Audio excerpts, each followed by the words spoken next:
जाजोब्बाय बयनाबो जायखिया बे सावगारिखौ कन्टेन्टआ मोजां जानांगोन कन्टेन्टआ कन्टेन्टआव मोनसे टाइटेल थागोन नों बिनि आन्दाराव ए बि खामनि सावगारि लानांगौमोन आरो खामनि सावगारि नों मोसानायखौ नायगोन मोसानायनिखौ खामनि सावगारिखौ सिगां आं सिफुंनिखौ सोखाबाय आखाइनि गोहोम सिनायथि बे आं लिरनाया बोरै बेनावसो दं हनै बुंबाय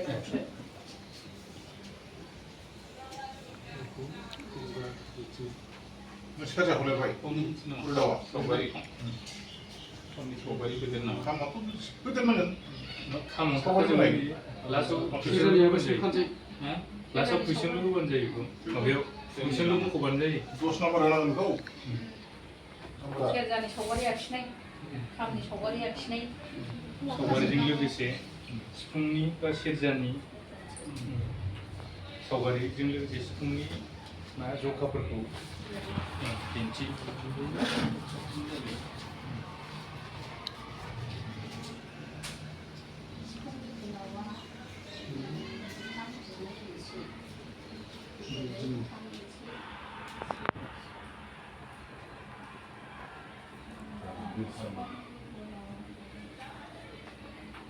ini distribusi kan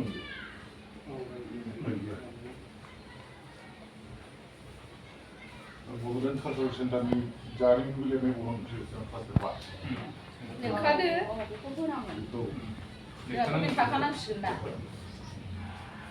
आरो गुबुनखौबो होनो हागोन बे गथ'साफोरनि माबायाव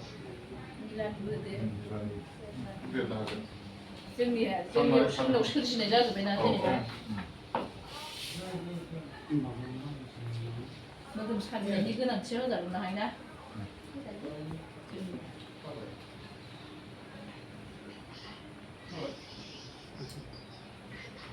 मोदोमखौनो साजिग्रोआबानो जाखाया सिगांनिफ्राय होनो देखायनांगौ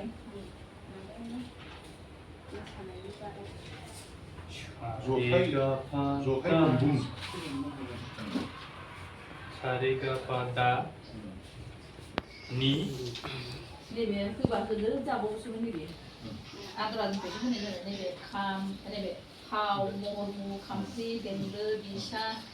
नङा आं आद्रानिफ्रायसो नोंसिनो खोन्थानाय आरो नैबे फाव महरमु फुरायै होजोबोबा होजोबनो हाखायो मोसानायनियाव फाव महरमु फावा नोंसोराव थायोब्रा सिफुंनि फाव नों दामखाथारनांगोन नोङो फाव जाबाय ओमफ्राय सिफुंनि महर नालाय होदेर जायो दाबो होनोबा दोनखानाया स्रांदांना नोङो सिलेबाससो खालामना हरगोन नालाय बेखौनो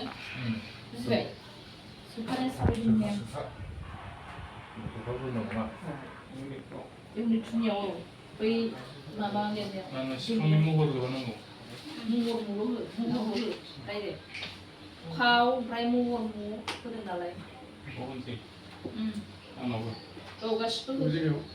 फरायनाय थिउरिसो नालाय रोंखानांगौ बिहा सिफुंनि महरमुल' हो डाइरेक्ट महरमु गावसो बासि लिरदोंब्रा ओंखायनो एसे जायगा दोनखानांगौ